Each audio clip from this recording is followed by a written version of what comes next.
What if Oberyn Martell, the Red Viper of Dorne, one of the most beloved characters in Game of Thrones history, what if he just won? He had the mountain on the ground, bleeding, helpless. The trial by combat was effectively over, and then he wanted something more than victory. He wanted a confession. He wanted Cersei's name. He wanted Tywin Lannister's name. He wanted the whole world to hear what was done to his sister Elia. And that obsession cost him everything. But what if it didn't? What if Oberyn Martell drove that spear through Gregor Clegane's skull before getting too close? What happens next? To him, to the Lannisters, to Tyrion, to the entire Game of Thrones? Buckle in, because this butterfly effect goes deep.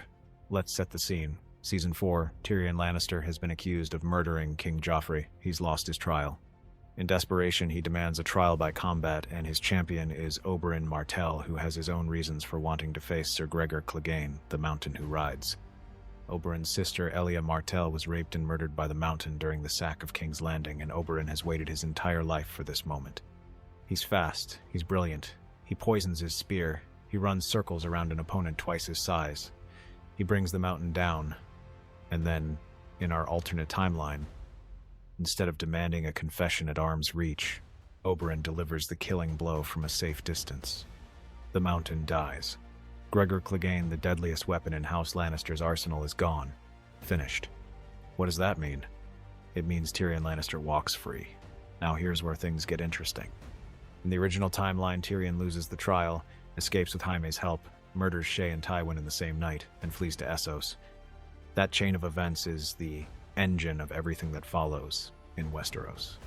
But if Tyrion walks free from that trial legitimately, he has no reason to kill Tywin. Think about that. Tywin Lannister lives. And a living Tywin Lannister completely reshapes the political landscape. He's the one holding the Lannisters together. He's the one managing Cersei. He's the one who would never let the chaos of Season 5 and beyond unfold the way it did. Cersei never gets the same unchecked power. The Faith Militant? Tywin would have crushed that movement before it started. He would never have allowed religious zealots to imprison his own daughter. The Walk of Shame? Never happens. And, what about Tyrion himself? He's still in King's Landing, still a Lannister, still brilliant. Does he and Tywin finally find some form of understanding? Or does the resentment between them simply simmer? Either way, Westeros looks very different. Now let's talk about the man himself. Oberyn Martell returns to Dorne not just as a prince, but as a legend. He killed the Mountain. He did what no one else could do. He is now the most feared warrior in all of Westeros. And he brings that reputation home to Dorne, a kingdom that in the original story descended into the absolute mess of the Sand Snakes storyline. But with Oberyn alive, the Sand Snakes have a father, a leader, someone to follow, someone who channels their rage strategically rather than impulsively. In the show, Dorne was sidelined, a wasted opportunity. But Oberyn alive means Dorne is in play, and Oberyn is too smart, too politically savvy, to stay on the sidelines. Here's the question that should be keeping you up at night. Whose side does Oberyn choose when the real war begins? He has no love for the Lannisters even if Tyrion is free. The Lannister family as a whole murdered his sister, but he's also pragmatic enough to know that revenge isn't a foreign policy. Does he reach out to Daenerys Targaryen, the daughter of the king who gave the order for his sister's death? Elia Martell was a Targaryen queen consort.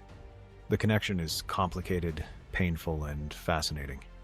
In the show, Dorne eventually sides with Dany anyway, but imagine if Oberyn himself made that alliance. Imagine him sailing to Essos. Imagine that conversation between Oberyn Martell and Daenerys Targaryen. Two people connected by tragedy, both wanting justice from a world that denied it to them. Let's go back to King's Landing, because the ripple effects here are massive. Tywin is alive, Cersei is checked, but Joffrey is still dead and someone still killed him. In the original story, the investigation into Joffrey's murder basically dies when Tywin does. With Tywin alive, does that change? Does he actually find out that it was Olenna Tyrell and Littlefinger? If Tywin discovers the Tyrells were behind his grandson's death, the political alliance that won the Battle of the Blackwater suddenly becomes a war, the Reach against the Lannister army. Westeros tears itself apart from within before the White Walkers even become a real concern. And here's the darkest twist of all. With Tywin alive and the realm more stable, does anyone even listen when Jon Snow and the Night's Watch start screaming about dead men beyond the wall? Sometimes the chaos of the original story, as terrible as it was, actually forced people to pay attention to the right threats. Now here's the part I've been waiting to get to. The Long Night. The Battle of Winterfell. The Great War against the dead. In the original show, the living barely scraped through. They had dragons, they had Arya Stark, and they still nearly lost everything. But imagine Oberyn Martell on that battlefield, a man who trained his entire life, who mastered poisons that could kill a giant, who is fast enough, smart enough, and angry enough to be exactly the kind of fighter you want against an army that can't feel pain. Does his knowledge of poisons and unconventional warfare give the living a strategic advantage they didn't have? Does he survive when so many others don't? And after the Long Night, assuming the living win, what does a world with Oberyn Martell in it look like on the other side? The political vacuum that followed the Great War was filled by chaos and bad writing, but an Oberyn who just helped save the world would have an extraordinary amount of moral authority. Dorne would be stronger. The political map would be redrawn differently. Maybe the ending makes more sense.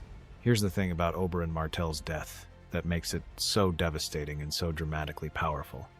He didn't die because he was weak. He died because he was human. He had a wound that couldn't be healed by poison or skill or strategy, the grief of a brother who watched his sister die and was never able to make it right. That grief made him lower his guard. That grief made him need more than victory. He needed acknowledgement. He needed the world to know. In a show full of noble idiots who died for honor, Ned Stark, Robb Stark, countless others, Oberyn Martell died for something even more understandable. He died for love, grief, rage. The very human need to not let evil go unnamed. And that is why we still talk about him. That is why this question, what if he lived, still haunts fans over a decade later. Because the answer isn't just about politics, or strategy, or who sits on the Iron Throne.